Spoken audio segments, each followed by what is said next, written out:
Chapter 84, 1957, Command Ship over Washington, D.C. Paul Kramer sat alone in his lab, truly alone. Carl's dead. All those other men, Saul, Stefan, Rudy, Dieter, others whose faces he could remember, if not their names. Now I'm the last. He looked up from his lap, across the messy floor, thick with snaking cables, towards the atom bomb in its frame, nestling inside the small wire cage. There you are, my little friend. In his hand, he held a simple toggle switch wired carelessly into the complicated device. A loosely soldered red cable descended from it, linking the switch to his jury-rigged version of a Waldstein field displacement cage. His thumb rested on the tip of the toggle switch. Kramer felt so very, very tired. A solid week now without a moment's sleep. Not since he'd had Carl killed. If he'd had the courage, he would have activated his device right then. Joined Carl in the hereafter moments later. Carl's adjutant and several other senior invasion force generals had petitioned to see him, over and over. Problems mounting up, issues that needed to be resolved, paperwork that needed signing. He could face none of those things now. And there'd be no sleep either, because the moment his eyes closed, the nightmares came. His assassin was no longer some time policeman from the future, but some dark, formless entity from hell, hungrily seeking his soul, ready to drag him down through a rip in space-time to burn for eternity for daring to step, albeit briefly, into its dimension. Burn for eternity, he muttered quietly. His thumb toyed with the toggle switch. Paul, it's time. You're back, he said flatly. The voice had been so quiet these last few days, Paul thought it had abandoned him.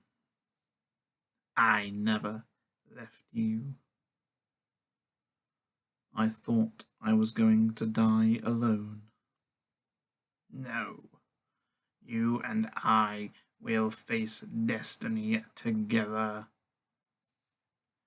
Kramer gently applied pressure to the switch. Just a little more, Paul. An ounce more pressure on this tiny little switch, and all life in this world will be gone. He smiled weakly. There was poetry in that. To create a new world, a new history, and then be the one to destroy it. Like a child builds sandcastles, and then in a moment of vainglory tramples all over it. That's right. We achieved so much, didn't we? The toggle switch clicked over, and the world turned white. Chapter 85, 2001, New York. Foster finished telling Liam their story as they stood in the back street just outside the open shutter door and gazed upon the ruined city.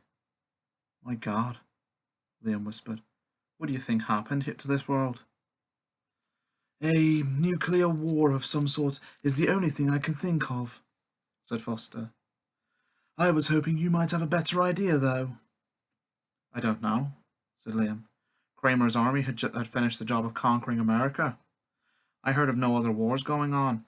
He still had Russia and China to take, but that wasn't happening yet back where we were. Foster shrugged. Then something must have happened not long after you left. Perhaps this Kramer started a nuclear war. Who knows? Foster offered him an encouraging smile. We get things fixed in the past and we'll never need to know what happened after you left because... Because it'll never have happened, Liam finished. The old man patted his arm proudly. You're getting the hang of it, young lad. They stepped back inside and cranked down the shutter door. Inside, Bob had been busy fixing up the holes in the brickwork as best he could and hefting the bodies of the creatures outside. They sat down at the table, joining Maddie, who quietly nursed a mug of coffee in both hands, still clearly very shaken by the attack. Foster, you said it was possible we might get Sal back, if things right themselves. The old man shrugged. It's just a possibility. One of many possibilities. Liam reached for a mug and sipped some of the tepid brew. But right now, she's out there somewhere. You're absolutely certain she's dead? Foster sighed. We can only hope so. Whatever she went through... He shook his head tiredly, his eyes briefly meeting Maddie's. Well, I'd like to think it's over now. It's done. She can't suffer any more. But if we fixed things and she came back, would she remember? Foster shook his head. I don't want to raise your hopes. Even if we get the timeline corrected, she may just stay gone for good. There are no guarantees. She was so terrified, whispered Maddie. I saw them carry her away. I saw the look in her eyes. There was nothing you could have got done, Foster sighed. Absolutely nothing. If I had not stopped you going after her, then you'd have shared the same fate as her. But she was just a kid, cried Maddie angrily. Just a kid. I told you we should have gone after her. If we had, we'd be dead too, he replied softly. I'm sorry, Madeline. I truly am, but this is what it is. We just have to get on with it. He turned back to Liam. Our focus has to be on one thing now, one thing only, correcting time. That literally is all that matters. A moment of silent reflection. Then both Liam and Maddie nodded. He was, of course, right. Now, Liam, you said you've identified a possible point in time for us to send you back to. Yes. It was in that Hitler fellow's second book. In the correct timeline, Adolf Hitler wrote Mein Kampf in, 1925? And he shot himself in 1945, so he never got to write any more books. Yes, said Liam, but in the past, that we were sent to, Hitler lived on and wrote his second book, and shortly after that, he was kicked out of the job by this Kramer feller, who became the new Fuhrer. Okay, so in this second book, there's this chapter where he describes receiving inspiration from God in the form of an angel. Apparently it's a well-known chapter. Hitler never actually mentions Kramer's name specifically, but it's assumed that when he refers to a guardian angel and divine inspiration, it's Kramer he's talking about. Go on. I learned a lot about this guy, Kramer, whilst I was in that prison camp. He was a very mysterious man who seemed to sort of pop up out of the woodwork from nowhere. No family history, no details of a childhood. A real mystery man. He took credit for steering Hitler away from launching an attack on Russia in 1941. He claimed to have personally invented most of the modern weapons that helped them win the war, that allowed them to invade America and wipe out their armed forces within just a few weeks.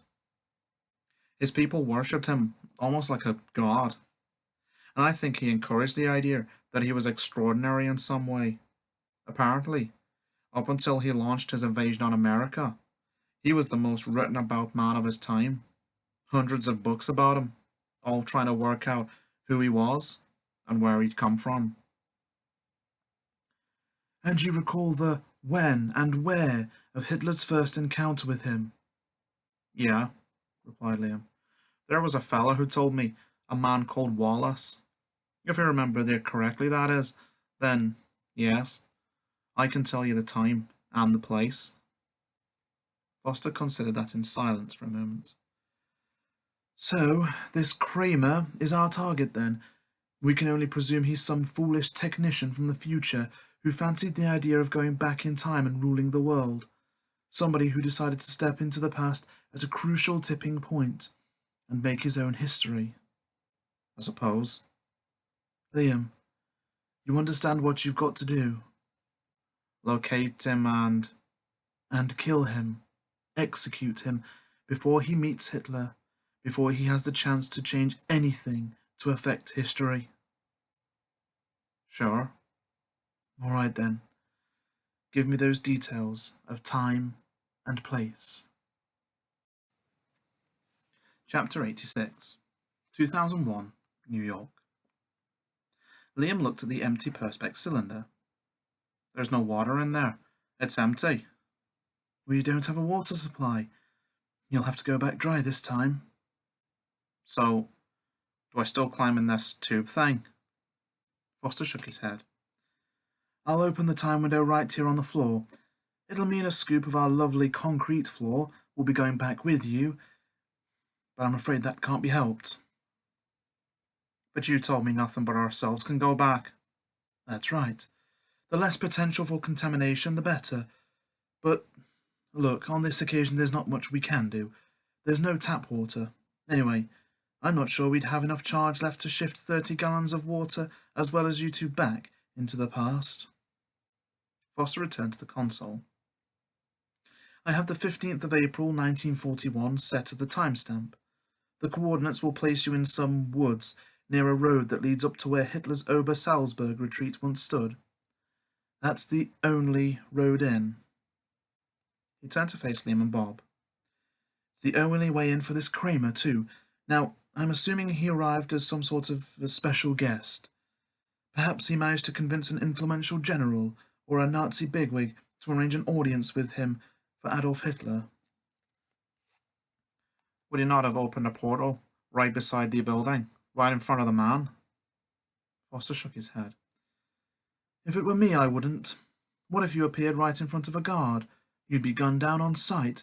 No, he said, stroking the white-grey bristles of his week-old beard. Far safer to have appeared somewhere quiet, then make an approach through some official channel. That's how I would do it. An offer of untold wealth, or strategic knowledge of the enemy, something to bluff my way into the offices of some senior Nazi official. He turned back to the console. You say Hitler wrote that this profound moment of inspiration occurred at 9:30 p.m. on that night. I've set your timestamp for 8:30 p.m., an hour earlier. If Kramer managed to arrange for an audience with Hitler, then it's a reasonable assumption he arranged to be punctual. His meeting might have been for 9:30 p.m., but he presumably would arrive a little earlier to ensure that he was there on time to go through whatever security procedures they carried out back then. If we miss him? If you fail to intercept Kramer, sighed Foster, then we've missed our chance. What then? The old man shook his head. It means it's game over. History remains unchanged. God help us all. We'll be stuck back in 1941, won't we? Yes, Liam. And Maddie and I will be stuck here. They stared at each other in silence. Liam realized their fates would be worse than his. What about those creatures? Foster waved his hand and smiled grimly. Let's forget about them for now, shall we? Maddie stepped across the floor, over snaking cables. She grasped Liam's arm and looked at him with red-rimmed eyes. Just make sure you get him, okay? He nodded. She looked up at the support unit. I've downloaded all the historical information we have on the Ober-Salzberg and the surrounding area from the database onto Bob's hard drive. Bob stirred. Affirmative. If you're successful, Liam, said Foster, and history realigns, we'll have a power feed once more. We can bring you home. The initial return window will be 9:30 p.m. from the same coordinates. The first backup will be 10:30 p.m. The second backup will be 24 hours later. Is that clear? Yes, sir, said Liam. If you fail, said Foster, stepping towards him. If it doesn't work out, lad, then don't throw your life away on some foolish gamble, eh? He placed a hand on Liam's shoulder. Find a way to survive.